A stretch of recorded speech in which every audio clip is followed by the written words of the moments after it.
Neknoor police प्रशासनाला लिंबागणेश परिसरातील सार्वजनिक विहिरी आणि शेतकऱ्यांच्या विद्युत मोटारी चोरी जाण्याचे गांभीर्य नाही।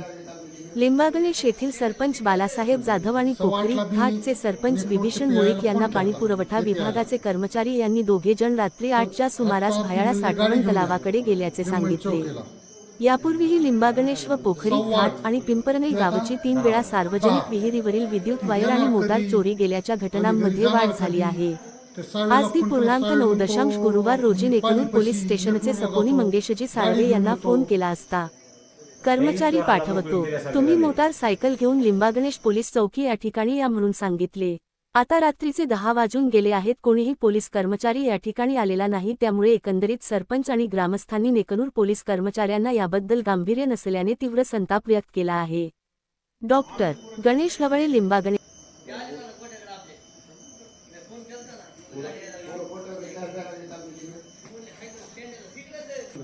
8:15 मी नेकनूरचे पीआयला फोन केला एपीआयला, तर आत्ता ती म्हणले गाडी घेऊन या लिंबन चौकीला।